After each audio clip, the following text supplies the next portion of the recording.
peço antes que você deixe um like no começo desse vídeo para ajudar no engajamento. Compartilhe em todas as suas redes sociais. Vamos continuar lutando pela justiça no Brasil.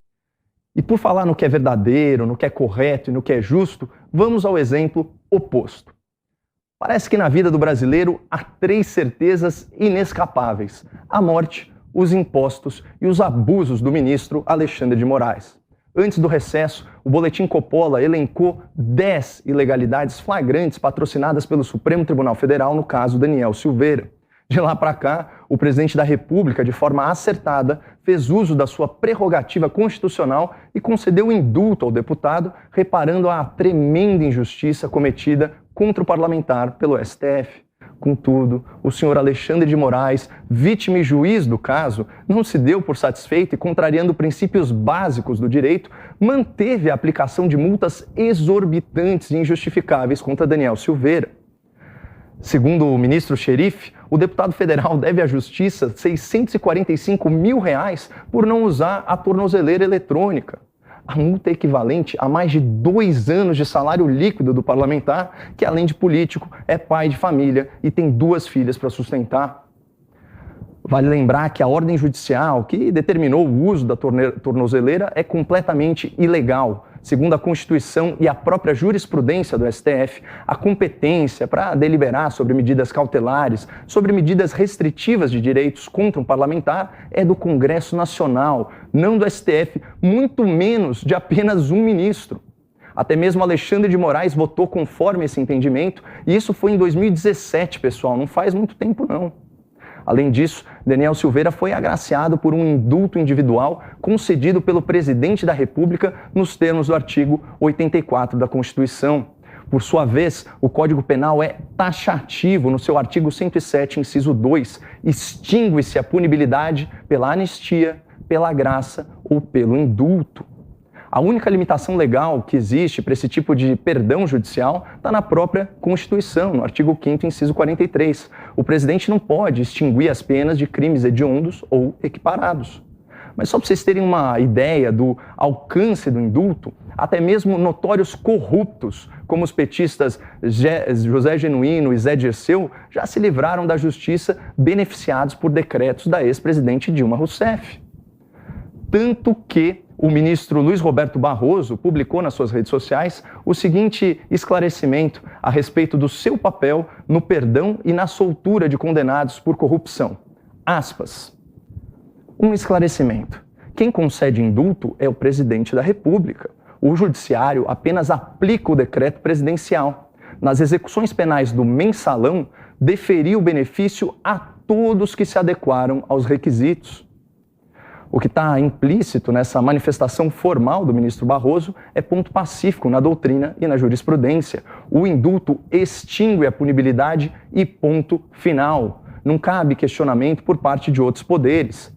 Da mesma forma, pensa, ou pelo menos pensava, o próprio Alexandre de Moraes, que escreveu o seguinte em um voto sobre o tema, aspas, compete ao presidente da República definir a concessão ou não do indulto, a partir de critérios de conveniência e oportunidade, devendo ser afastada qualquer alegação de desrespeito à separação de poderes.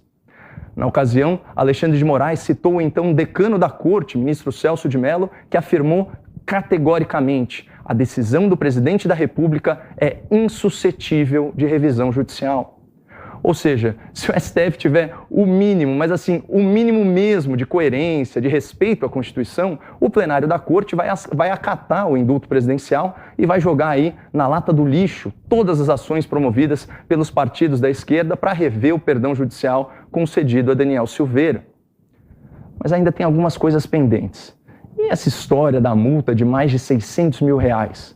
E esse papinho de não permitir que o deputado concorra a cargos públicos? Mas apesar do indulto, Alexandre de Moraes, sempre ele, insiste em cobrar uma multa exorbitante do parlamentar. Uma multa fixada com base no descumprimento de uma ordem ilegal, num processo de origem inconstitucional, cuja punibilidade foi extinta pelo próprio presidente da República. Isso significa, pessoal, que o Estado perdeu o direito de punir Daniel Silveira pelos supostos crimes que ele cometeu. Isso torna nula toda e qualquer pena fixada em razão desses alegados delitos. Inclusive, é o que diz expressamente o artigo 3º do decreto presidencial. Aspas, a graça, o indulto, inclui as penas privativas de liberdade, a multa e as penas restritivas de direitos.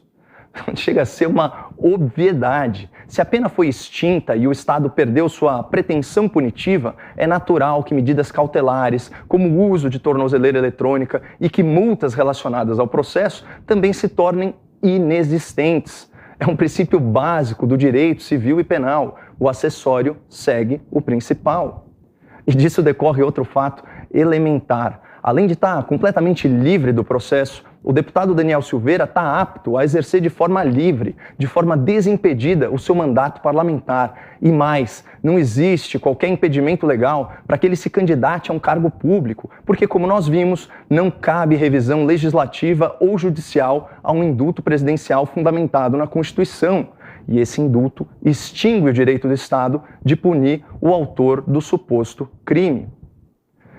Quem quer impedir Daniel Silveira de se candidatar também tem que proibir a candidatura do ex-condenado por corrupção, que é líder em intenção de voto para a presidência da República, pelo menos segundo as pesquisas eleitorais.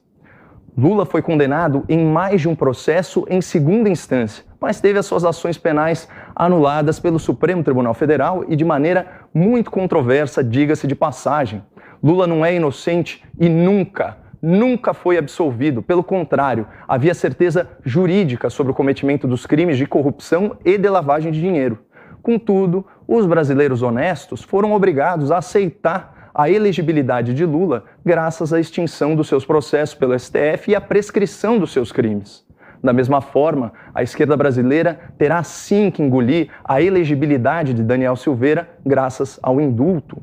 Em ambos os casos, o Estado perdeu o direito de punir. E será um absurdo se o plenário do STF não reconhecer esse fato, colocando um basta nessa perseguição política ao deputado bolsonarista. Muito obrigado, não percam a esperança no Brasil e fiquem com Deus.